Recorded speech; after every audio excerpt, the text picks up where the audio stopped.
Olá a todos, sejam bem-vindos a mais um webinar da DataRain. Vamos esperar alguns minutinhos para que todos possam entrar, às vezes tem alguns probleminhas técnicos, né, para entrar. Enquanto isso, o que vocês acham de vocês irem me contando da onde que vocês estão assistindo esse webinar? Não sei, mas aqui em São Paulo, hoje não está muito frio, até pensei que estaria mais. Tá meio chuvoso, né? Vamos ver aqui. Gente, vocês não vão me deixar no vácuo, né? Alguém vai falar comigo aqui no chat, né, Lauren? Fala para mim, como é que tá? Como é que tá? Da onde você está assistindo? O pessoal tá. Ah, legal, aqui é salada. Brr, tá frio para ele. Pois é, ligaram um ar-condicionado muito forte para você. O pessoal está entrando, agradeço muito a audiência. Hoje vai ser bastante interessante, um conteúdo super rico. Vamos falar sobre segurança em nuvem, né? Todo mundo tem bastante essa dúvida. Como é que funciona a segurança na nuvem AWS? Estamos diretamente aqui do escritório da DataRain, aqui em São Paulo, e vamos dar mais 2 minutinhos para o pessoal entrar. Só o Salada vai falar comigo, gente. Eu não sei se vocês estão vendo aqui à direita da tela de vocês, tem um chat. Ó, é Hector, São Paulo. Lauren, SP, muito bem, obrigada. Mas eu tenho certeza que tem pessoas do Brasil inteiro aqui.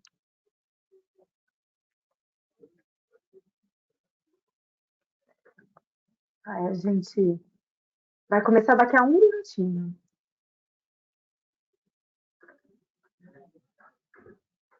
Muito obrigada a todos mais uma vez.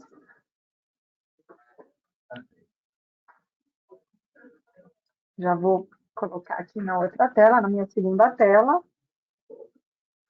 enquanto eu ainda não tenho meu teleprompter.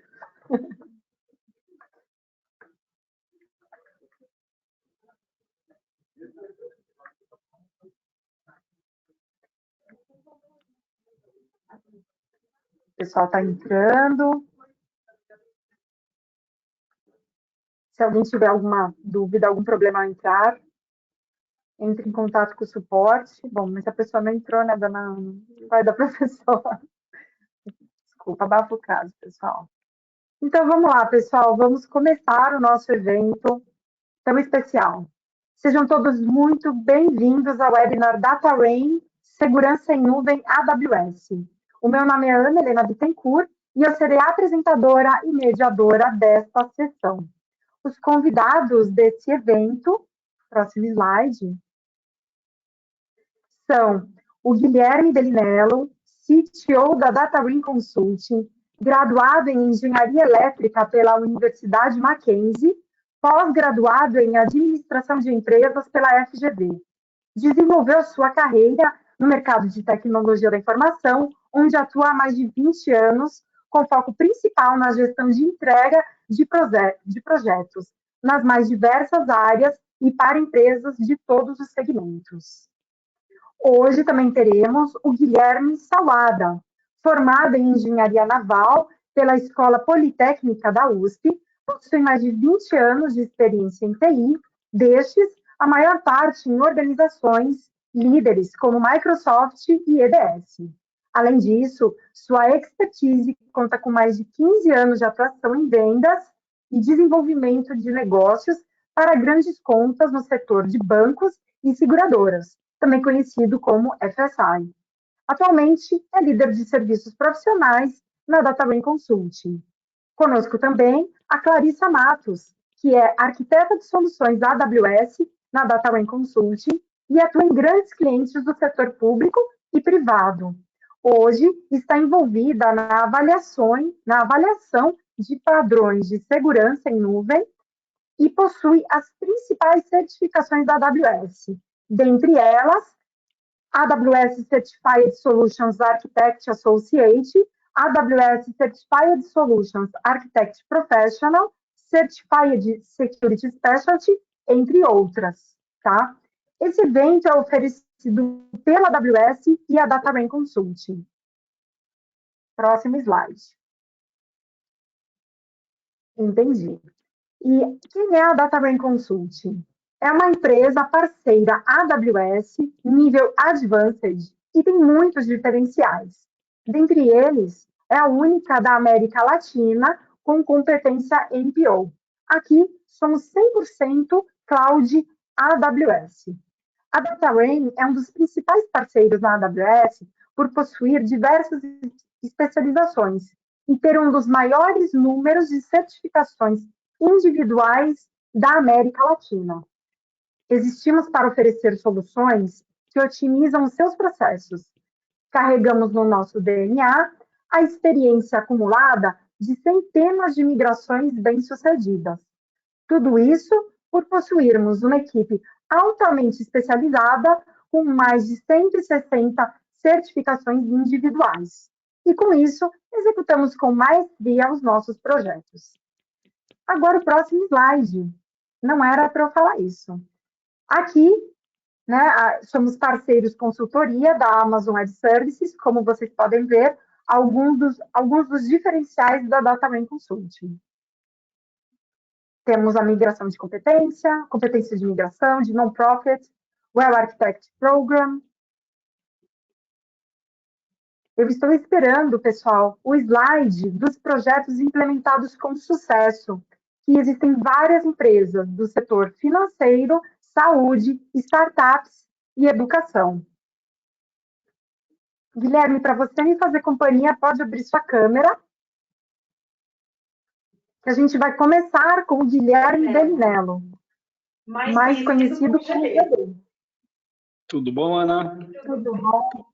Aqui o slide que eu estava esperando, pessoal. Como vocês veem. Perfeito. Guilherme, agora é com você. Muito obrigada a todos. Obrigado, gente. Muito boa tarde. Obrigado, Ana, aqui pela abertura. Né? A Ana já me apresentou, então eu ia falar que eu sou engenheiro eletricista, formado aí já há bastante tempo. Trabalho com TI há 22 anos, metade desse tempo com cloud e boa parte desse tempo também, gente, com AWS. Né? Então a gente acabou virando parceiro da AWS aí ao longo do caminho. O que é interessante para a gente nessa coisa de trabalhar com a AWS, promover a AWS, vender a AWS, acaba sendo muito tranquilo porque é um depoimento, né? Então, como a gente já tem o hábito de trabalhar, né, tanto tempo com isso, acaba sendo fácil vender o que a gente mesmo usa dentro de casa, ok? Gente, me acompanhando aqui vai estar Clarissa Matos também, nossa Solution Architect Lead, né? Então ela cuida de todo o nosso departamento de arquitetura aqui, está abrindo a câmera aqui também para me fazer companhia, né? E vamos começar com o conteúdo, tá, gente? Então, sobre o tópico de hoje, a gente vai ter 3 pilares aí de segurança da AWS que são bem importantes da gente ter como pano de fundo, tá ok? Então, os 3 pilares são confidencialidade, integridade e disponibilidade. Com relação à confidencialidade, gente, o que a gente busca com confidencialidade é sempre evitar acesso não autorizado aos dados, à informação. Então, o que a gente quer garantir é que seja uma aplicação, seja um administrador de banco de dados, ou até um sysadmin, um desenvolvedor, né, que ele tenha acesso apenas aos dados que ele precisa. Né? Então, por exemplo, é muito comum a gente trabalhar ali com os bancos de dados de produção e a gente vai descendo esses dados de produção e vai anonimizando para diferentes ambientes onde todo esse público acessa, ok? Então, gente, quando a gente pensa em confidencialidade, né, a ideia é que realmente a gente não consiga acessar dados de outros usuários, né, nós enquanto usuários do sistema, e que todo mundo que trabalha naquele ambiente, naquele sistema, naquela carga de trabalho também não acesse o que não lhe é devido. Na AWS, gente, a gente tem um princípio muito forte disso, que a gente fala que é o princípio de menor privilégio. Então, por exemplo, quando a gente vai lá e cria uma conta de AWS, com os nossos próprios e-mails, ali, uma conta pessoal, aquela conta que a gente está criando é uma conta de root. Tá? Então, aquela conta é uma conta muito forte. E a ideia é que a gente entre com a conta de root, coloque segurança naquela conta, que é o MFA, né? Entre no IAM, a gente já vai falar um pouquinho a respeito do que é o IAM, e dentro do IAM a gente cria um usuário para o nosso uso diário. Ok? Então, não usem a conta de root para administração diária. Ok, gente?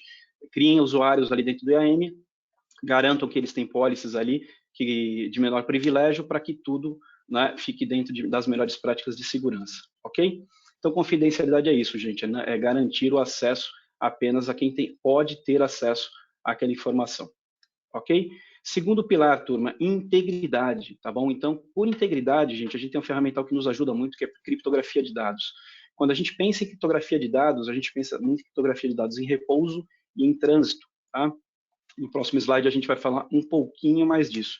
Mas a ideia da integridade é que a gente tenha consistência dos dados que estão ali nos seus recursos dentro da cloud. Significa o seguinte, o que eu guardei, o que eu gravei, o que eu persisti dentro da AWS, a hora que eu consumo essa informação, ela é exatamente a mesma informação que eu tinha colocado, ok? Então, isso é integridade, ninguém entrou lá e modificou alguma coisa, perfeito? E, por fim, disponibilidade, né? Então, quando a gente pensa em disponibilidade, eu preciso ter acesso à informação, né? Mas qual a informação? Toda informação disponível dentro de um banco de dados? Toda informação disponível dentro do bucket? Não necessariamente. Então, isso vai seguir a sua política de acesso a dados e provavelmente você vai ter dados ali que não estão disponíveis online. Por exemplo, quando a gente entra ali no nosso Bankline, a gente acaba tendo acesso aos extratos, né? Dos últimos 30 dias, últimos 60 dias, 90 dias e por aí vai. Se a gente precisa de um acesso aos dados que são anteriores, por exemplo, a 12 ou 24 meses, tem uma opçãozinha lá que a gente pega, clica no botão e diz, olha, preciso de um extrato mais antigo. Né? O que vai acontecer? Esses dados serão recuperados, né? E o aplicativo ali ele vai te notificar quando você puder voltar. Então ele vai dizer, volte novamente em alguns minutos, né? Ou aguarde em tela, vai aparecer alguma coisa ali esperando. Perfeito, gente? Então disponibilidade da informação tem a ver com isso. Né? Então que informação que tem que estar disponível e quando? Perfeito? Então confidencialidade, integridade e disponibilidade. Esses são os 3 pilares que a gente tem que ter como referência aqui, como pano de fundo. Ok? Só um momentinho, gente, que demora um pouquinho para trocar de slide. Então, gente, com esse pano de fundo, a gente vai tentar responder de uma forma muito leve, de uma forma muito abreviada, né? Afinal, temos pouco tempo, como que a gente constrói uma arquitetura segura em AWS. E para isso, deixa eu pegar o próximo slide. E para isso, gente, a gente tem que entender, primeiramente, né, um conceito muito forte, que é o conceito da responsabilidade compartilhada. Nesse conceito de responsabilidade compartilhada, gente, o que acontece? Eu tenho ali a AWS, que ela é responsável por toda a parte de infraestrutura. Então, o que ela chama de infraestrutura global, né, e a parte de hardware, ela que cuida. Então, toda a parte de região, de zonas de disponibilidade, edge locations, etc., tudo isso está sob responsabilidade da AWS. Ela tem que garantir que tudo isso seja seguro, que, por exemplo, até o acesso aos data centers seja controlado, né? O acesso às salas da AWS dentro de um data center, né? Que aquilo seja controlado. Então, eles têm por princípio que, olha, ninguém pode ir lá, a não ser que realmente precisa, perfeito? Então, assim, a gente garante essa segurança da infraestrutura global. Em cima disso, gente, tem os serviços básicos da AWS, esses 4 serviços de computação, armazenamento, bancos de dados e redes, que ela também vai garantir a segurança desse serviço para vocês. Perfeito? Então, na camada de software, a gente vai ter os serviços que rodam nessa camada de hardware que está abaixo, né? E a AWS vai garantir essa segurança. Gente, essa segurança da AWS a gente chama de segurança da cloud, tudo bem? Então, a gente diz que a AWS é responsável pela segurança da cloud. Por outro lado, você, com as suas posturas, é responsável pela sua segurança na cloud, perfeito? Então, quando a gente pensa nisso, que a gente olha ali a primeira camadinha que está em azul aí no slide para vocês, né, ele diz o seguinte, server-side encryption, tá? Então, é minha responsabilidade enquanto cliente ou enquanto parceiro orientar um cliente a habilitar a criptografia, por exemplo, de um bucket, né? Por exemplo, de um banco de dados. Para quê? Para que os dados que estão em repouso estejam criptografados. Tudo bem, gente? Então, esses são os dados em repouso, que estão ali dentro do S3, que estão dentro do RDS, e especialmente, gente, aqueles de backup. Às vezes o pessoal não coloca a criptografia em backup, né? E não é de hoje que a gente ouve aí problemas de vazamento de informação, porque alguém teve acesso ao backup, né?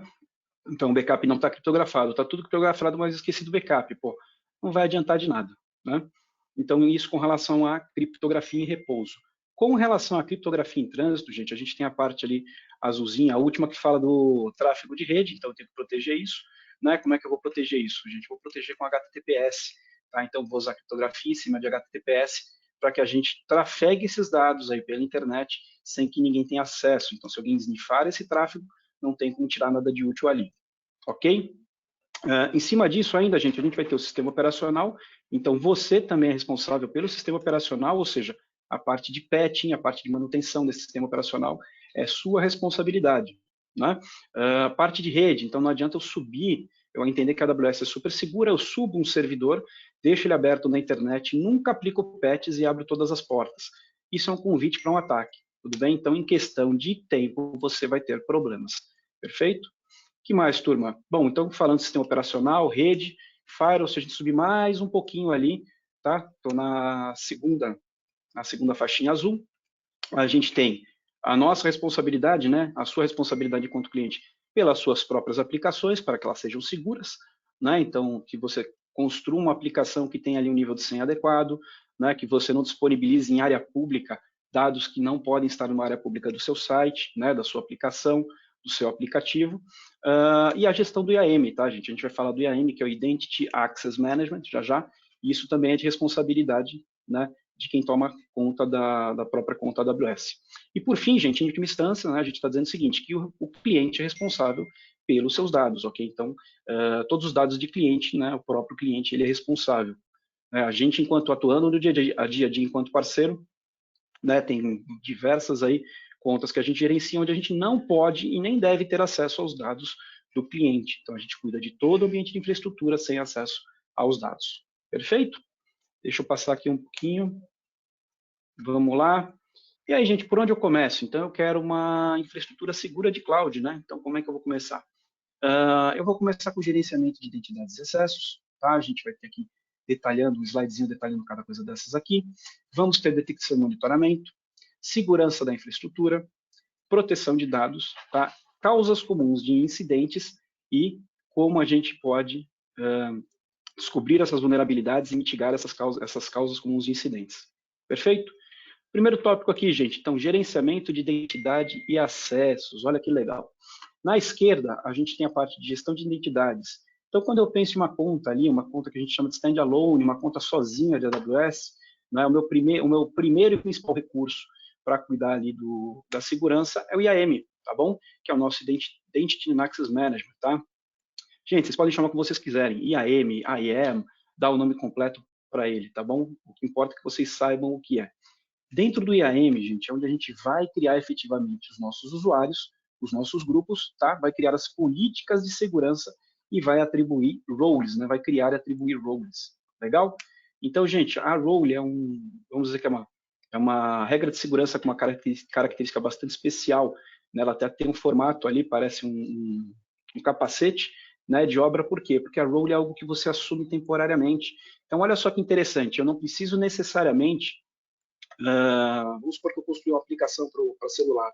Eu não preciso deixar nessa aplicação de celular uma chave fixa, né? Eu posso ter uma chave que ela é obtida em tempo de execução, ou seja, eu, enquanto usuário, estou acessando a aplicação, naquele momento eu ganho uma role que é temporária para poder fazer acesso a um recurso.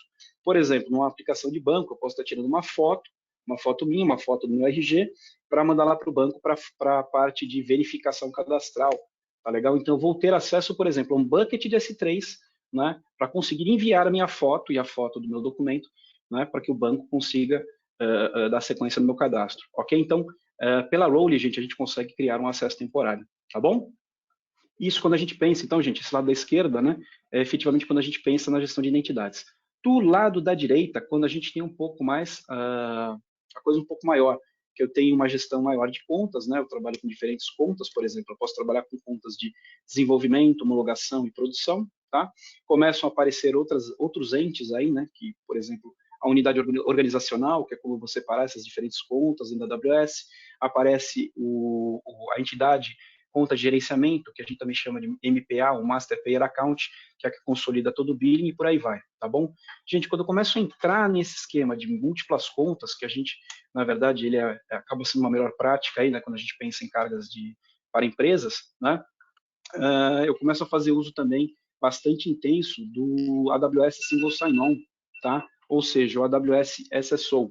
Esse serviço foi recentemente renomeado para AWS IAM Identity Center, ou seja, ele começa a fazer parte também dessa família dos serviços de IAM, ok? Então, gente, acho que a principal diferença aí se eu só tenho uma conta, eu vou trabalhar com IAM. Se eu tenho mais do que uma conta, por favor, né, pensem e considerem o SSO, o IAM Identity Center, para a gestão das suas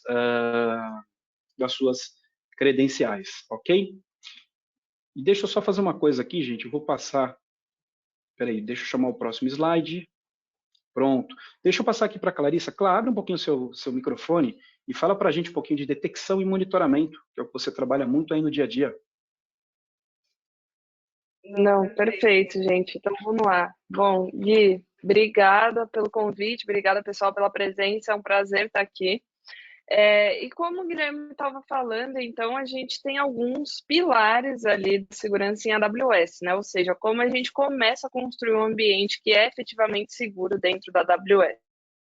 Um desses pilares é a detecção e é o monitoramento. Então, a ideia aqui é a seguinte: bom, para a gente ter visibilidade sobre o nosso ambiente, a gente precisa começar monitorando, principalmente monitorando a infraestrutura. E cada aplicação é diferente. Pode ser que uma aplicação, em um dia normal, ela consuma do que CPU, outras aplicações consomem mais CPU do que memória. A gente precisa entender essas métricas sobre o ambiente para que a gente comece a detectar vulnerabilidades e a entender o que é um comportamento normal e o que é um comportamento anormal dentro do nosso ambiente. A stack de detecção da AWS ela é muito grande, é bastante extensa e a gente pode fazer várias personalizações ali para que a gente construa realmente uma estratégia de monitoramento robusta. Mas vamos começar do começo, né, pessoal? Então, aqui no começo de tudo, a gente tem como serviço central, por exemplo, o CloudWatch, tá? E o CloudWatch é um dos serviços mais conhecidos de monitoramento dentro da AWS. E o que ele faz? Gente, o CloudWatch, eu costumo dizer que ele é um serviço guarda-chuva. Ele tem várias funcionalidades ali dentro que vão te ajudar a monitorar infraestrutura AWS de uma maneira inteligente.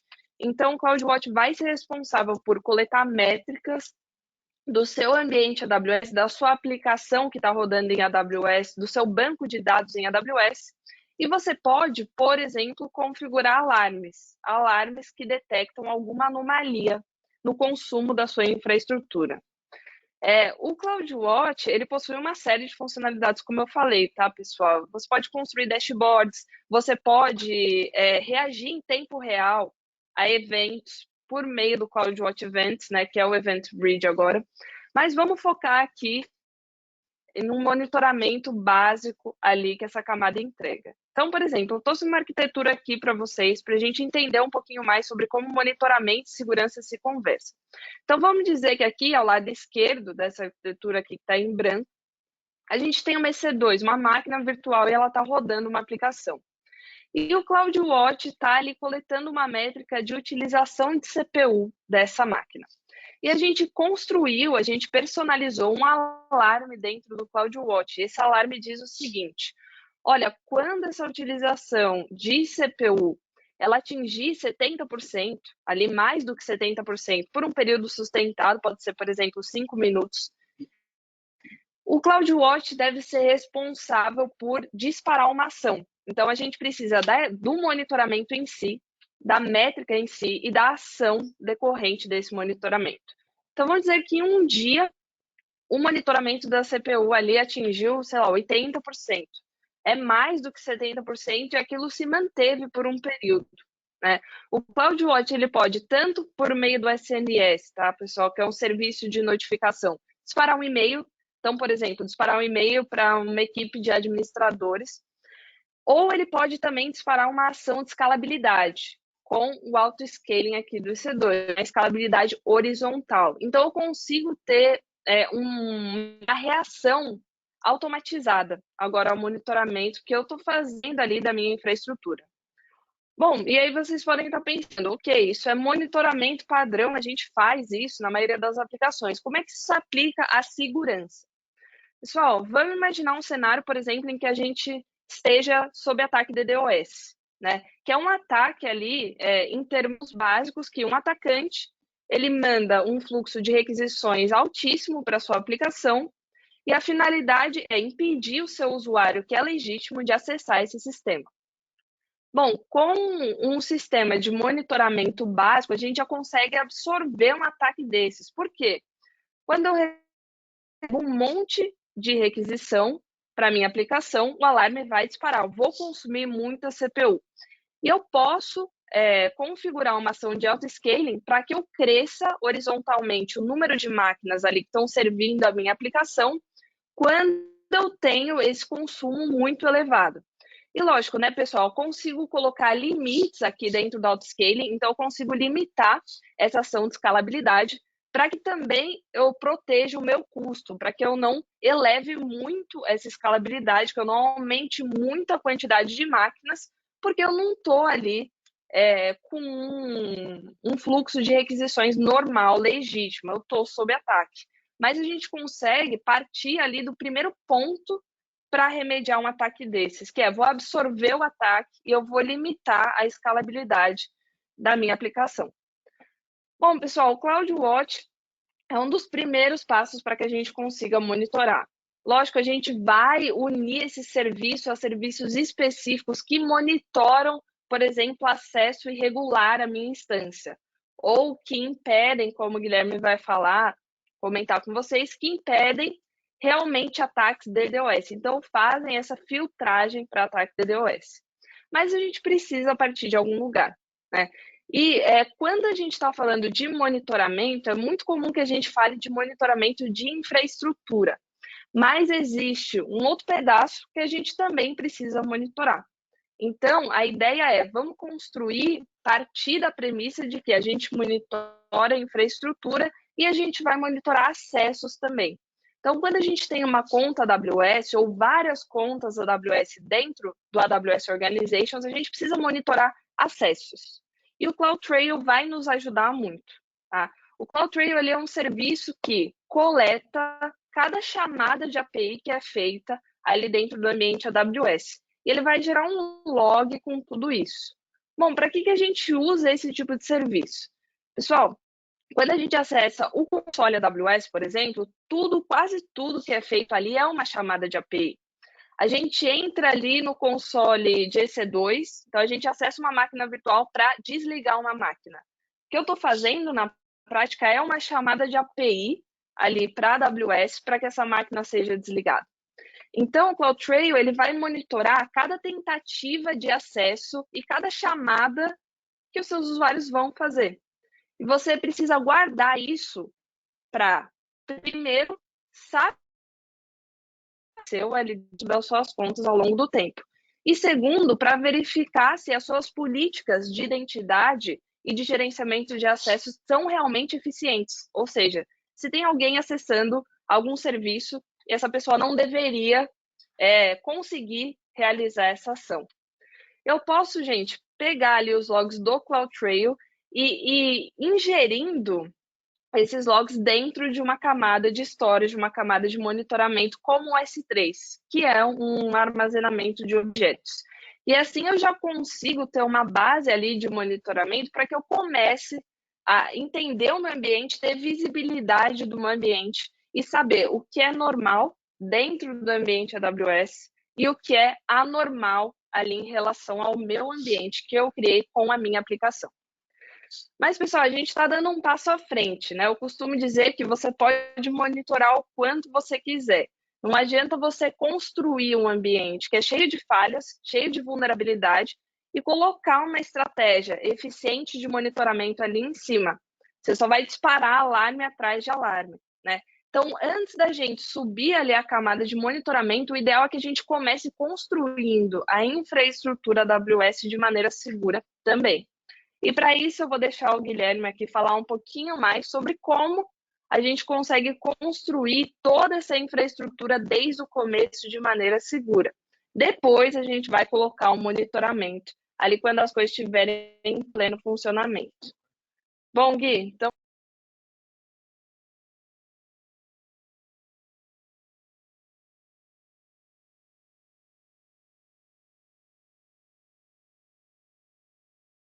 beleza, Gui? Só um momentinho, problemas técnicos. Então tá, pessoal. Bom, o microfone. Vamos lá, gente. Tive um probleminha aqui no meu acesso, mas já estamos de volta. Pelo menos eu acho que eu estou de volta. Estou de volta? Estou de volta. Beleza. Vamos lá, turma. Obrigado pela ajuda. Eu estou vendo que meu nome aqui está José Guilherme. José Guilherme é o meu amigo Salada, que está aqui do meu lado. Não sou eu, não, mas depois alguém corrige isso para mim. Turma, vamos falar agora um pouquinho aqui da segurança da infraestrutura. Valeu, Clá. Gente, então vamos lá. Quando a gente pensa em segurança da infraestrutura, qual que é a ideia? Se vocês olharem ali onde está a segurança de redes, né, eu tenho dentro da minha Cloud AWS a possibilidade de criar VPCs, ok? Então, por exemplo, aqui eu estou com uma VPC, né? Essa VPC ela é como se fosse a nossa rede, né? Chama-se Virtual Private Cloud, como se fosse a nossa rede virtual dentro da AWS. Então, eu costumo brincar nos treinamentos que é uma rede para chamar de minha, tá bom? Gente, eu vou colocar essa rede basicamente do jeito que eu quiser, né? Vou colocar lá um CIDR, né? Um CIDR, cada um pode chamar de novo, né? Como gostar, né? Vou colocar ali um CIDR de uma rede barra uma máscara, tá? E vou distribuir isso em diferentes subnets. Legal? O que é legal aí também, gente? Essas subnets, eu vou quebrar em subnets públicas e privadas, tá ok? O desenho está bem simplesinho, está bem didático, mas em geral eu vou construir subnets públicas e privadas em diferentes zonas de disponibilidade, ok? Dentro ainda desse desenho, que está bem didático, bem simples, cabe ressaltar uma coisa. Então, não é incomum, gente, o pessoal chamar a gente ali para ver ambiente, para fazer consultoria, serviço profissional, qualquer coisa, e a gente encontrar coisas do tipo, olha, eu tenho uma rede que a princípio é privada, né, e ela tem uma rota para o Internet Gateway, tá bom? Gente, a AWS ela não vai impedir que você faça isso, né, que você pegue uma rede privada e coloque uma rota para o Internet Gateway. Gente, esse é um dos conceitos, né, um dos critérios que transforma uma rede numa rede pública. Perfeito? Então, quem tem que ter rota para o Internet Gateway, gente, são só as subnets públicas. Perfeito? Se em algum momento eu estou com algum recurso, alguma máquina, alguma carga ali de trabalho dentro de uma subnet pública que precisa acessar a internet, eu preciso criar aquilo que está ali, no meiozinho ali da public subnet, aquele NAT Gateway. Ok? Então, esse NAT Gateway é quem vai permitir o acesso à internet, né, para as máquinas que estão dentro de uma rede privada. Perfeito? Outro erro comum que a gente vê também, gente, o pessoal às vezes tenta subir ali o NAT Gateways dentro de rede privada, né? Então isso também não vai funcionar, porque se eu colocar o NAT Gateway dentro da rede privada, ele não tem como acessar a internet, né? Não vai conseguir internet Gateway e não vai conseguir sair. Perfeito? E por fim, gente, ainda nesse primeiro de segurança de redes, tá? Esse assunto é bem extenso, né? Dá para conversar bastante a respeito, mas a parte de VPN, né? Então, gente, quando vocês fecharem uma VPN, garantam que essa VPN, né, está ali se comunicando com a sua rede privada, ok? Porque se você fecha uma VPN, essa VPN fala com a sua rede pública, por mais que você tenha fechado o teu on-premise, né, você acabou de abrir uma backdoor, né? Você acabou de abrir uma porta ali através da tua VPN para dentro da AWS, onde você tem uma subnet pública. Perfeito, gente? Então, gente, uma coisa importante com relação à VPN, né? Até quando a gente fecha a VPN com o nosso on-premise, né, ou com outros fornecedores, a gente não pode assumir que o que está do outro lado de um túnel de VPN é uma rede segura. Perfeito? Então, você fechou uma VPN com um determinado fornecedor, né, ou até sei lá, da sua matriz para alguma filial, etc., não assumam que aquela ponta da rede ela é 100% segura, né? Então, aonde vocês estão consolidando essas VPNs, sempre tomem cuidado com esse tráfego, né? Coloquem um firewall ali, inspeção de tráfego, IPS, né? Para evitar maiores problemas. Perfeito? Turma, isso é da região para dentro, nessa segurança de redes, ali a VPC a gente constrói ela dentro da região, ela abarca diferentes zonas de disponibilidade, diferentes AZs. Perfeito? Além disso, gente, eu posso colocar segurança de borda. Então, eu posso colocar ali recursos, tá? Tem diversos deles, mas dois que a gente achou legal mencionar aqui foram a AWS WAF, que é um Web Application Firewall, ou seja, um firewall de camada 7, tá? Para quem lembra ainda disso, né, gente? Tem as diferentes camadas OSI, a camada 7 é a camada de aplicação, né? E a ideia é que esse WAF ele consiga entender ali tráfegos maliciosos, como por exemplo, cross-site scripting, como, por exemplo, SQL injection, tá? E outras sujeirinhas aí que o pessoal tenta mandar quando está escaneando os sistemas back-ends de vocês, tá? Então, o WAF ele é bem legal, bem importante. Já com relação ao Shield, gente, a gente vai ter dois sabores de Shield. O Shield Standard, que é o que está em tela, e a gente vai ter o Shield Advanced. Tá? O Shield Advanced, ele, lógico, a gente paga por ele, ele é bem mais caro, etc. Né? E qual que é a diferença dos dois, gente? Basicamente, o Shield Advanced, se eu tiver algum problema muito forte aí, né, de ataque de DDoS na minha conta, eu vou contar com um time, né, com um time de segurança da AWS atuando na mitigação desse DDoS. Perfeito? Com relação ao AWS Shield Standard, gente, essa é uma das grandes vantagens de estar dentro da AWS. Você já conta com ele por padrão.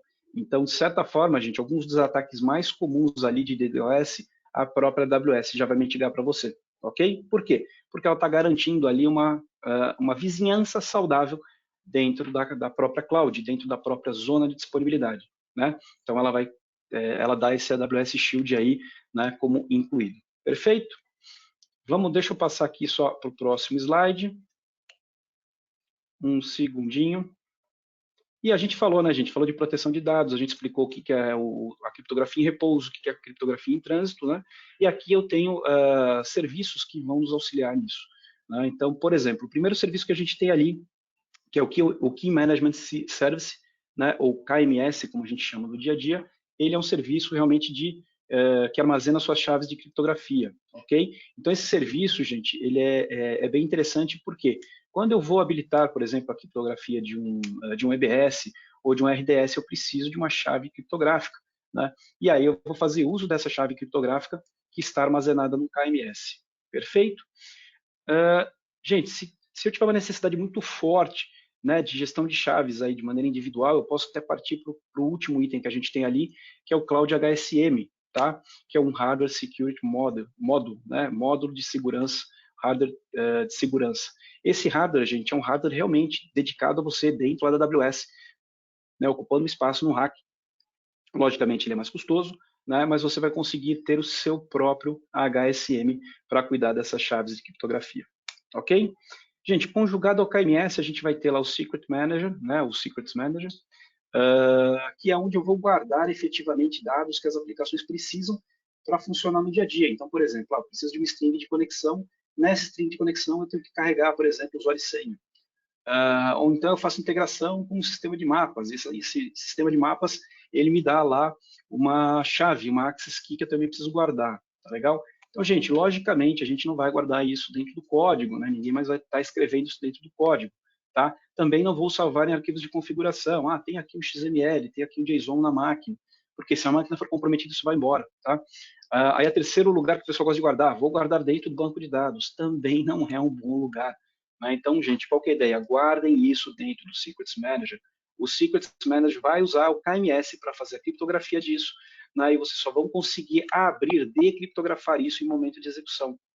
Ou seja, eu chamo né, minha aplicação chama uma API, decriptografa, faz acesso ao recurso que ela precisa e pronto. Perfeito, gente? Então, abusem do Secrets Manager, tá bom? Então, tudo isso são recursos para nos ajudar com os dados em repouso. Com relação aos dados em trânsito, né, uma coisa bem importante, gente, para fazer o HTTPS, eu preciso de um certificado. Né? E o certificado ele fica guardado onde? Dentro da AWS. Ele fica dentro do ACM, que é o AWS Certificate Manager. Lá eu posso ter certificados emitidos pela própria AWS, tá? Que bem legal frisar aqui, gente, são gratuitos, tá legal? Então eu não pago por certificado na AWS. Né? Ou eu posso importar certificados que eu já tenha para fazer uso lá dentro. Tudo bem? A única coisa, gente, é que se eu for, né, eu trabalhando com certificados da AWS, que são gratuitos, eu preciso obrigatoriamente terminar o meu tráfego, né? Colocar o meu HTTPS ali no CloudFront, tá? Que é a CDN, então eu preciso fazer uso do CloudFront ou de um Application Load Balancer, né? Na verdade, o Load Balancer para ser um terminador de tráfego HTTPS. Tudo bem, gente? Então, muito importante, tá? Frisar isso. Os certificados são gratuitos, dá para economizar um dinheirão com isso, né? E a gente consegue colocar ali um Load Balancer ou um CloudFront. Tudo bem? Deixa eu aproveitar aqui, gente, chamar a Clarissa de novo para falar um pouquinho da parte de incidentes. Claro, pode falar para a gente um pouquinho, né, aqui da parte de gestão de incidentes? Beleza, gente, vamos lá. Bom, então, visto tudo isso, né? Obrigada, Gui, ali pela explicação. Visto tudo isso, por que acontecem incidentes ali em ambiente AWS? Gente, as causas são diversas, né? É um assunto que não finaliza realmente, existem várias vulnerabilidades que são mitigadas todo o tempo por equipes de segurança. Mas eu trouxe aqui para vocês, para a gente pensar em algumas causas comuns de incidentes. Tá? Em ambiente AWS, a gente tem mapeado ali causas que são muito frequentes de incidentes. Então, eu trouxe aqui 4 para a gente conversar agora. Uma causa muito comum de incidente vazada. Então, muitas vezes, por exemplo, eu coloco lá a minha senha de acesso ao banco de dados dentro do meu código da aplicação. E eu insiro esse código num repositório público. Né? Muitas vezes isso não é mapeado, isso não é trabalhado por uma equipe de segurança, e no final das contas eu tenho ali credenciais que estão em um local público. E a gente sabe que existem ferramentas que ficam monitorando e vão procurar em repositórios públicos por credenciais vazadas. Ou, por exemplo, eu crio um usuário e a senha desse usuário vaza, e alguém entra no meu ambiente AWS, ali tem um maior privilégio de acesso que aquele usuário pode conseguir dentro do ambiente. Então, credencial vazada, credencial ali que não foi trabalhada e não foi gerenciada de uma maneira saudável, é uma das causas principais ali pelas quais agentes maliciosos conseguem realmente acesso às contas AWS. Tá?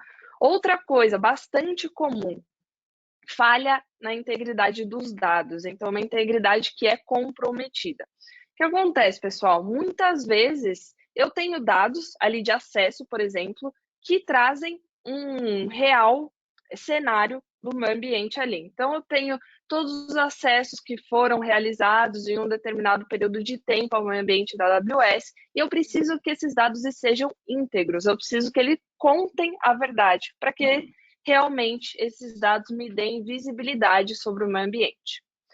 Se os dados não têm um mecanismo de criptografia, um mecanismo de controle de acesso que é eficiente, eu, como um agente malicioso, posso, por exemplo, ir ali e apagar uma requisição e deletar um log de acesso que diz que eu acessei ali uma máquina que eu não podia. Então, sem a integridade dos dados, sem esses que contam a verdade sobre o que aconteceu, a gente pode estar mascarando vulnerabilidades em potencial dentro de um ambiente. Então, esse também é um problema muito frequente. E a gente acaba não identificando uma vulnerabilidade porque o meu dado não conta uma verdade. Outras 2 causas muito comuns, tá, pessoal? Uma política de acesso que não é bem trabalhada. Por exemplo, vamos dizer que eu tenho ali um administrador de banco de dados. E um dia ele vai ter que acessar uma conta minha super segura para fazer uma operação só. E eu vou lá e crio um usuário que tem um privilégio de acesso enorme, tem um acesso de administrador e que é um usuário persistente. O cara vai lá, faz ali a operação dele, faz o trabalho dele e aquela credencial fica ali, aquele usuário fica criado. Ou seja, eu criei um usuário que ele tem muito privilégio e eu criei um usuário que é persistente para uma operação que é pontual. Então, esse é um exemplo de uma política de acesso que não foi muito bem trabalhada. A gente sabe que quando a gente está com pressa ali, quando é um ambiente que não é monitorado nesse sentido, não tem um gerenciamento de acessos forte, eficiente, a gente pode criar usuários com muita permissão. Usuários que têm ali um privilégio de acesso enorme. E isso pode ser um problema, isso inclusive conversa com a questão das credenciais vazadas, né? Quanto menos controle sobre os acessos do meu usuário eu tiver, maiores as chances de vazar uma credencial, por exemplo, que tem um acesso enorme, tem uma permissão, um nível de privilégio que é gigante. E por último, pessoal, aquilo que a gente vinha conversando, a falta de monitoramento e a falta de um sistema de alertas. Então, a única maneira de eu saber que tem alguma coisa errada com o meu ambiente é realmente monitorar esse ambiente. E como eu falei para vocês, a gente precisa entender o que é normal e o que é anormal, para que a gente saiba alertar nos momentos que realmente são os momentos ali de vulnerabilidade do nosso ambiente, da nossa aplicação.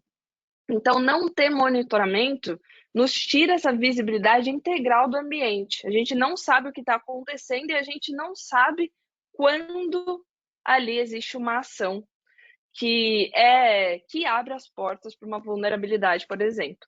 tá? Então, essas são 4 causas muito comuns ali que tornam o ambiente inseguro, né? Tornam o ambiente vulnerável, que pode ser explorado ali por alguém com más intenções, enfim, agentes maliciosos, né? Como é que a gente começa a solucionar isso? A gente sabe que esse não é um assunto simples e que ambientes grandes, sem uma política de segurança que seja realmente assertiva, esses ambientes podem trazer muitos problemas e podem demandar um esforço enorme. Mas a gente precisa começar a solucionar toda essa questão enxergando vulnerabilidades, entendendo quão vulnerável é o meu ambiente, onde eu tenho problemas e quais são esses problemas. Então, para a gente falar um pouquinho mais disso, da solução, eu trouxe uma demo para vocês agora, tá? E a gente vai verificar, por meio dessa demo, como a gente faz a coleta de vulnerabilidades. Gente, como é que essa demo vai funcionar? Tá? A ideia dessa demo é utilizar o Prowler, tá, gente? O Prowler é uma ferramenta que é baseada em open source e que vai fazer um scanning ali, vai escanear contas AWS em busca de vulnerabilidades, para que a gente verifique ações, recursos que não estão configurados segundo boas práticas da AWS ou boas práticas de mercado, por exemplo, boas práticas do PCI, que é ali um padrão de entidades de serviço financeiro. Então, a ideia é, vamos rodar o Prowler, é uma ferramenta que roda dentro do ambiente em busca dessas vulnerabilidades, tá? E para isso a gente construiu uma arquitetura aqui que vai nos dar um resultado bem interessante. Bom, então vamos imaginar que a gente tem contas AWS. Essas contas estão embaixo de um AWS Organizations, como o Gui pontuou anteriormente, né? A gente tem uma estrutura hierárquica ali de contas, tá? São contas de teste aqui que a gente tornou propositalmente vulneráveis ali para essa demonstração. Bom, gente, o primeiro elemento que a gente tem aqui dessa arquitetura, a gente vai repassar essa arquitetura aqui rapidamente para a gente poder realmente entender essa demonstração, tá? O primeiro elemento que a gente tem aqui é o Code Build. O que o Code Build vai fazer? Eu vou alimentar ele com várias instruções de como rodar o Prowler. Ele vai produzir um script ali e vai rodar essa ferramenta aqui, o Prowler, dentro do meu ambiente AWS. A gente construiu aqui essa demonstração. Bom, o Prowler vai lá e vai achar uma série de eventos, uma série de potenciais vulnerabilidades, e ele vai enviar tudo aqui para o Security Hub. Tá? O Security Hub vai se integrar ali com o Prowler para reunir esses achados de segurança. E aí, pessoal, a ideia é, vamos alimentar um repositório centralizado, que é o S3, com esses achados ao longo do tempo. Então, o Event Bridge vai fazer essa ponte entre o Security Hub e esse elemento que se chama Kinesis Firehose. O que essa stack de envio está fazendo aqui nessa arquitetura? A gente está enviando continuamente achados do Prowler para dentro de um repositório que está ali persistindo esses dados, o S3, tá bom? Então, a gente tem um envio contínuo, um envio automático de findings de segurança, de achados de segurança para dentro de uma camada de armazenamento. Só que eu vou mostrar para vocês que esses achados eles são muito difíceis de ler. Você não tem uma facilidade ali de extrair insights desses achados. Então, a gente vai usar essa ferramenta aqui, o Athena, para organizar esses dados dentro de um esquema específico. E, por fim, vocês vão ver aqui comigo um dashboard montado no QuickSight. Tá? O QuickSight é a ferramenta de BI da AWS, para que a gente possa extrair insights a partir dessas vulnerabilidades mapeadas no nosso ambiente. Bom, então vamos lá, vamos para o console AWS para eu mostrar um pouquinho desse ambiente para vocês. Deixa eu pegar minha tela aqui. Bom, pessoal, então aqui, primeiramente, a gente tem uma linha de comando, tá? Eu estou na minha linha de comando do meu computador que está integrado com o meu ambiente AWS. O Prowler é um script, tá, pessoal? Então, eu rodei esse script aqui na linha de comando só para mostrar para vocês ali o que ele produz.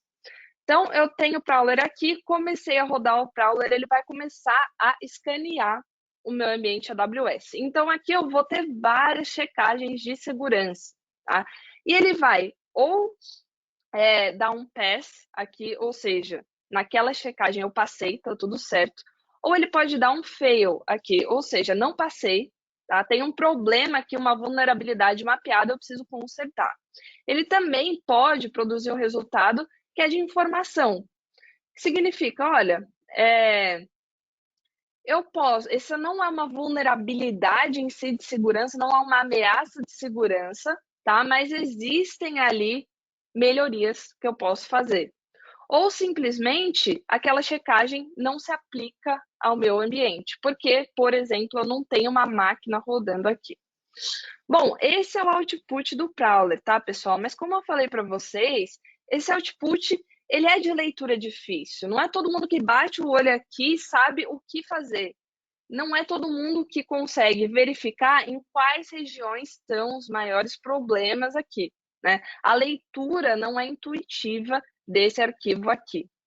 Bom, tudo bem, então vamos tornar essa leitura um pouco mais intuitiva.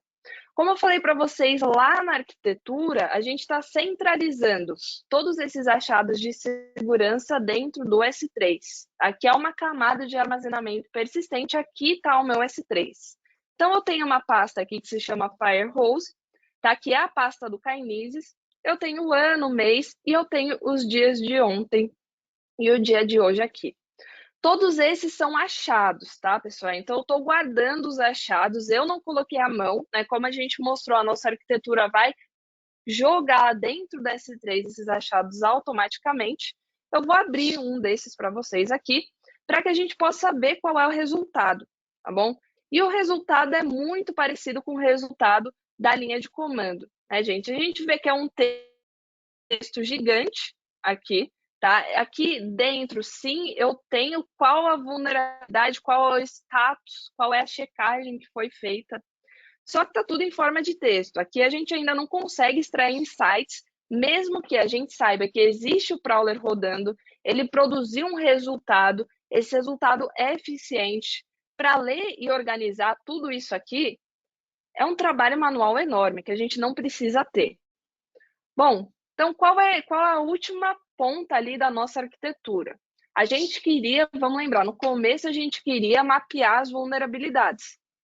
Vamos ingerir esse achado dentro de um dashboard, tá? Então, eu criei um dashboard para vocês. Foi uma criação rápida, não tem nada aqui de especial, a gente pode evoluir esse dashboard, mas ele já nos dá insights de uma maneira muito mais visual.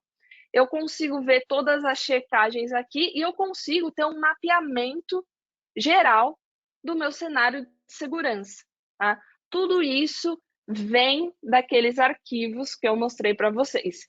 Vem dessa linha de comando, vem do resultado lá no S3, a gente organizou esses dados e construiu esse dashboard. E agora a gente sabe algumas coisas interessantes sobre as nossas contas. Então, vamos olhar aqui o que o Prowler achou sobre o nosso ambiente. Bom, se a gente ver aqui, a gente tem uma tabela com todos ali, todos os achados, por severidade. Então, tudo que ele encontrou de severidade crítica, ou seja, é uma vulnerabilidade mapeada que precisa ser resolvida rapidamente, uma vulnerabilidade que é de informação, não é relevante, não precisa ser ali arrumada, não precisa ter uma ação tão urgente, tá bom? Então, a gente tem um monte, uma vulnerabilidade baixa aqui também, uma vulnerabilidade média, tá? Então, vamos fazer o seguinte, vamos demonstrar rapidamente, por serviço, quais são os maiores problemas, as maiores vulnerabilidades do ambiente. Vou clicar aqui no KMS e vou filtrar pelo KMS, tá? E a gente sabe agora que o KMS tem a maior contagem de eventos de segurança, de eventos vulneráveis. Só que, gente, vamos olhar para a vulnerabilidade. A gente olha que a maioria não é tão crítico assim. Então, a gente sabe que esse serviço KMS, ele tem vulnerabilidade sim, mas não é nada tão crítico. Beleza. Vamos olhar, então, para os resultados mais críticos. Aqui eu tenho uma criticidade alta. Nesses resultados, vamos enxergar onde eles estão. Então, eu vou fazer a filtragem aqui por resultados críticos e a gente já consegue ver, por exemplo, que eu tenho resultados críticos aqui, vamos dar uma olhada, em relação ao IAM. Ou que essa checagem, que é a checagem número 1, é uma checagem crítica que a gente falhou. Então, a gente não tem, por exemplo, o MFA aqui na conta root, o MFA na conta raiz. Então, a gente falhou nessa checagem, é uma checagem crítica que a gente vai ter que consertar. Aonde está o problema nessas duas contas aqui? Então, a gente já consegue ver por conta, que a gente tem um ambiente de várias contas, onde está o problema. Gente, esse dashboard é grande, a gente pode explorar aqui de várias maneiras. Tá? A ideia é que a gente tenha um mapeamento integral disso tudo. Tá? E se torna muito mais fácil, e a visualização se torna muito mais simples quando a gente tem esse dashboard. A gente sabe contagem de resultados, serviços que estão realmente com problema, qual é a severidade, aqui o mapeamento da severidade, em quais regiões eu tenho problemas, tá? Então, aqui a gente está nos Estados Unidos e em São Paulo, são essas duas regiões habilitadas, em quais contas eu tenho problema. Então, agora eu tenho uma visibilidade muito maior. Só que, pessoal, esse é só o primeiro passo, certo? Encontrei a vulnerabilidade aqui. Eu preciso agora traçar um plano para resolução. A resolução efetiva ali dessas questões aqui, com prioridades, com serviços profissionais que vão nos ajudar. E para isso eu vou chamar aqui o Salada, que é o responsável ali pela área de serviços profissionais e que vai me ajudar aqui a falar um pouquinho mais sobre essa parte de resolução e de serviço de segurança. Então, Salada, com você.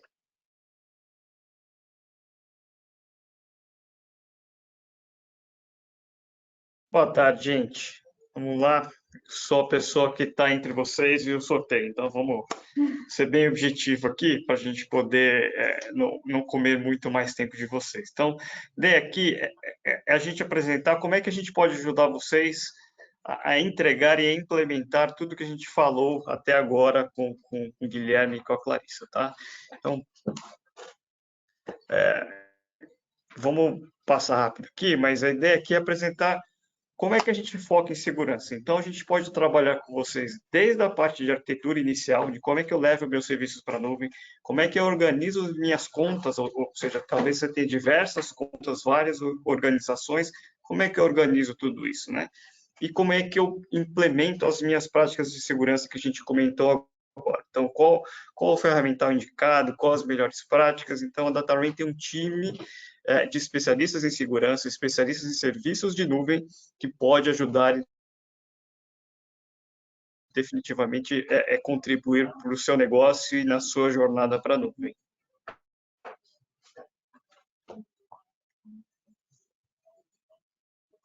Espera um pouquinho que está carregando aqui o slide.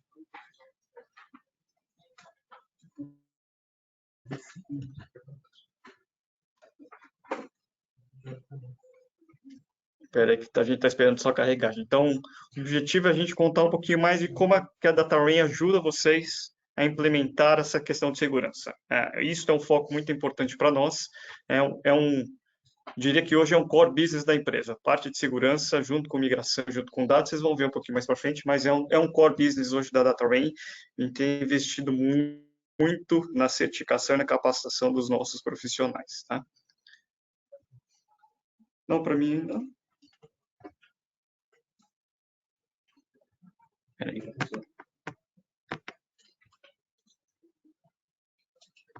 Vamos lá. Está carregando. Carregou aí? Vocês já estão vendo o próximo slide? Então, vamos focar um pouquinho no que a DataRain pode ajudar, né? Então, quais são os principais serviços que a gente tem aqui, que é o core business da empresa? A gente fala de migração, fala de segurança, fala de machine learning, fala de data lake, que é a parte de dados, né? Hoje, a empresa ela é constituída por diversos profissionais de mercado e gente muito experiente. Então, vou dar um exemplo. O nosso CEO é um profissional com vasta experiência que passou como sócio, como diretor, como VP de diversas outras empresas, como PeopleSoft, Siebel, Sun e assim por diante. O Guilherme Bellinello, que acabou de apresentar para vocês, é o nosso CTO. A parte técnica da DataRain, ele toma conta de todos os pilares que a gente vai falar aqui. E por último aqui, dessa organização, a gente tem o Gilson Sanches, que é o nosso diretor de consultoria, e é um outro profissional com uma vasta experiência de mercado. Ele veio de mercado financeiro, de Credit Card, por exemplo, mas passou por empresas de TI como Oracle, como EDS, como Microsoft. Então, vou falar um pouquinho dos pilares de segurança que hoje a DataRain tem focado. Então, primeiramente, eu vou começar por segurança, que é o foco da reunião de hoje, da apresentação de hoje. Esse é um grande foco hoje em dia para vocês, que está se tornando uma das maiores práticas que a gente tem aqui hoje dentro da DataRain, aliado à migração, aliado à plataforma de dados e aliado ao time de sustentação, que após a migração é o time que ajuda a manter o ambiente saudável. Então, aí a gente vamos falar um pouquinho de segurança, que eu não vou me estender mais, porque a gente já passou bastante, né? Então, é mais para dar a garantia para vocês que, de tudo isso que a gente falou agora e mais coisas que são agregadas à segurança, a gente tem um time de vários consultores certificados, vários consultores treinados pela própria AWS. Usar o ferramental que a Clarissa mostrou e usar outros serviços e outros ferramentais que a AWS possui para garantir que vocês tenham um ambiente extremamente seguro e saudável. Outro serviço importante, né, que é o que dá início à jornada para a nuvem. Então, a gente senta com vocês, define o que é importante, o que pode ser migrado, desculpa, gente, o que faz sentido migrar e a forma de migrar. Então, este é o serviço de migração e a gente fala desde o lift and shift até a modernização posterior de aplicações. Plataforma de dados, outro foco grande da empresa. Então, a gente tem um time hoje que é muito focado em Data Lake, DW, consolidação e ETL de dados, tá? A parte de migração de banco de dados, seja para você manter em SQL, Oracle, a gente também tem uma prática importante dentro da empresa, aliado a BI e Machine Learning. Hoje, o foco muito grande que a gente está vendo no mercado é Data Lake, BI e Machine Learning. E a gente tem um time especializado nisso, cientistas de dados, gente especializada em BI, até o próprio dashboard que a Clarissa mostrou foi um dashboard construído numa ferramenta de BI da AWS, que é o QuickSight. Então, a gente tem gente especializada para isso também, tá? Por fim, a parte de sustentação, que é uma vez migrado, uma vez usando serviços, a gente tem um time que pode ajudar a vocês a manter o ambiente saudável e a evoluir esse ambiente. Então, a gente tem desde times de network, de DevOps, a time que olha a parte de FinOps, que é basicamente olhar o seu ambiente com viés de o que eu posso otimizar de custo. Então, a gente tem essa preocupação de você começar a usar os serviços, mas também usar da melhor maneira possível, em termos de serviço, em termos de performance e também em termos de custo. E eu acho que da minha parte é isso. A gente está aqui disposto e disponível para vocês, caso vocês tenham alguma dúvida, algum questionamento que precisa ser feito da parte de segurança, da parte de serviços, estamos todos à disposição. Vocês têm os nossos contatos, vocês podem entrar em contato com a gente, vocês vão ter o contato aqui da DataRain para entrar em contato. Assim que vocês tiverem, ou se tiverem alguma dúvida, alguma coisa que a gente possa ajudar, estamos à disposição. Eu, a Clarissa, Guilherme Belinero, toda a empresa está disposta aqui, disponível para ajudar vocês. E agora eu acho que a gente volta para a parte de perguntas, é isso? Agora volta para mim. Muito obrigada, Sawada. Muito obrigada, Sawada. Pode pôr no... Obrigada, Sawada. Obrigada, Guilherme. Obrigada, Clarissa. Vamos agora à sessão de perguntas e respostas. E em breve a gente sorteia a Alexa para todos. A gente teve uma audiência bastante grande. Muitas perguntas a gente não vai conseguir responder todas no ar, tá bom? Essa é para o Guilherme. Guilherme, a nossa empresa hoje, ela já trabalha com a Cloud AWS. É uma pergunta do Marcelo. E gostaria de saber quais tipos de serviços a DataRain pode oferecer na área de segurança. São duas perguntas em uma. E a pergunta 2, se é oferecido algum tipo de serviço específico que envolva monitoramento. Perfeito, Ana, perfeito. Marcelo, obrigado pela pergunta. Sim, a gente tem toda uma camada aqui, gente, de prestação de serviços em cima do serviço da AWS, né? Então, a gente tem toda a parte de suporte, sustentação e monitoramento, né?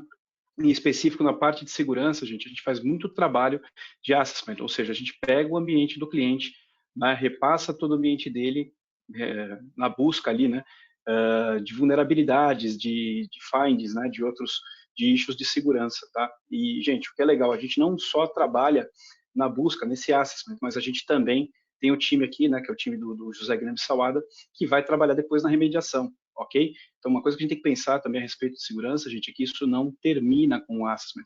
Um assessment, em geral, você olha, descobre que, olha, né, eu tenho problemas aqui no meu ambiente, faço as remediações, né, em geral a gente busca o que a gente chama de low hanging fruits, que são as né, mais fáceis ali da gente endereçar, como a Cadência mostrou, né? Então, em geral, boa parte das críticas, gente, são low hanging fruits, né? Então você já começa a criar aquele processo de remediação e depois você repete, né, o que você fez no assessment, né? Tem emissão de um relatório, depois você vai repetindo aquilo ao longo do caminho, tá bom? Então não é um trabalho estanque, não é um trabalho estático, é um trabalho que você tem que fazer aí ao longo do tempo, repetir isso, por exemplo, a cada trimestre, né, e tá sempre trabalhando na remediação, tá ok? Então, essa é a primeira pergunta, a resposta à primeira pergunta. Ana, pode me repetir a segunda pergunta, por favor? Qual é Qual é o o tipo tipo de de serviço específico que envolva monitoramento? Se a DataWin presta esse serviço. Perfeito, Ana, perfeito. Por monitoramento, gente, a gente, né, tem tem um monitoramento ativo aí, né, do parque dos clientes, né, e a gente tem efetivamente abertura de chamados direto no sistema de TSM. Então, por exemplo, já tem comportamentos ali que são esperados, né, e dependendo do que é encontrado ali no ambiente do cliente, né, por exemplo, excesso de muitos acessos, né, uma demanda não prevista, né, num horário diferente, num horário suspeito, né, tudo isso acaba acendendo alguns alertas, tá? Alguns alertas já têm mitigação automática, outros realmente demandam ação humana, mas de qualquer forma, a gente sempre vai ter alguém disponível para atuar em cima dessas notificações aí, desses alertas, tanto de segurança, né, quanto das operações. Excelente. Uma pergunta para a Clarissa. E o Prowler, ele é gratuito para usar e se ele consegue fazer uma base para testar. É o João Paulo. João Paulo, é isso? Ah, tá. Perfeito. Então, João, obrigada pela pergunta. Sim, tá. O Prowler em si, ele é totalmente gratuito. Ele é desenvolvido em cima de plataforma open source, né? Na verdade, você vai configurar, tá? Você precisa ter o CLI da AWS, né? Que é um arquivo que você instala para que você consiga acessar a AWS de maneira programática, né? Então você precisa ter ali a interface de linha de comando da AWS e você instala o Prowler, inclusive ele está no GitHub, tá? E aí você pode monitorar um ambiente AWS se você quiser. Então sim, ele é gratuito, você consegue instalar dentro da sua casa. O que na verdade vai ter custos é todo o ambiente da AWS que você fizer o deployment. Então, ali, por exemplo, na demonstração, a gente viu que existem vários componentes da AWS envolvidos, né? Desde o Code Build até o S3, o Kinesis Firehose e o QuickSight. Essas ferramentas têm custo, né? Mas o Prowler em si não vai ter, tá? Se você fizer uma busca rápida no GitHub, você acha o manual de instalação, tá? É super tranquilo, você consegue instalar. Os outros recursos da AWS aí sim vão ter custo, tá bom? Excelente, Clarissa, obrigada. Guilherme, o Alisson pergunta para que serve o CloudFront? Perfeito, gente, vamos lá. Alisson, o CloudFront ele atua, né, como uma camada que a gente chama de CDN. Né? CDN, gente, é Content Delivery Network. Então ele fica na frente ali da tua aplicação, do teu sistema, do teu site para fazer caching, né, de todo o conteúdo estático do teu site. Então, por exemplo, vamos imaginar que a gente está com o site hospedado aqui na região de São Paulo, né, e esse sistema, né, esse site ele é acessado por bastante gente lá do Japão, né, pelo pessoal que está lá em Tóquio, né, os brasileiros que estão lá trabalhando. Conforme o pessoal vai acessando, todo o conteúdo, né, que está disponível no CloudFront, ele vai ficando cacheado lá, vamos dizer assim, na CDN, né, na Edge Location lá de Tóquio. Então, o próximo acesso que eu tiver, que usa os mesmos ativos, né, como a gente chama, os mesmos arquivos estáticos, ele já vai estar pronto, já vai estar próximo de quem está pedindo, ou seja, mais próximo da área de consumo. Ok? Então, a gente consegue acelerar a entrega de conteúdo. Tá? É para isso que serve o CloudFront, gente. A terminologia, né? Então, ele é uma CDN, um Content Delivery Network. Perfeito? Mais alguma coisa, Ana? Perfeito, Guilherme. Guilherme, olha, tem mais perguntas, mas o nosso tempo já foi. Vamos fazer o sorteio da Alexa, por favor. Lauren? Alexa. 150. A 150. Aqui está uma resposta que eu traduzi de Wikipédia Cultura. Para. Alexa, número de 1 a 150. Um número entre 1 e 150 pode ser 127. 127. 127 é o Raimundo Nonato da Costa. Raimundo, você ainda está com a gente? Só um minutinho, pessoal. Vamos ver se o Raimundo ainda está com a gente. Levanta a mãozinha, Raimundo, se você ainda está com a gente. R. O Raimundo saiu, pessoal. Ou você ainda está? Eu não, está aqui sim. É só que ele escreveu Raimundo. Raimundo, levanta a mãozinha aqui. O seu e-mail está Raimundo. O Raimundo deixar passar uma Alexa assim tão fácil, Ana? Não acredito. Olha, parabéns pelo seu prêmio, Raimundo. E, pessoal, muito obrigada a todos. Obrigada, Salada, Clarissa, Guilherme, a todos que participaram na organização aqui desse evento. E até o próximo webinar. Um grande abraço. Tchau, tchau. Valeu, Ana, Clá, Salada. Obrigado, gente. Um abração. Obrigado a todos que atenderam. Um abraço, gente. Boa tarde. Tchau, tchau. Obrigada, pessoal. Tchau, tchau.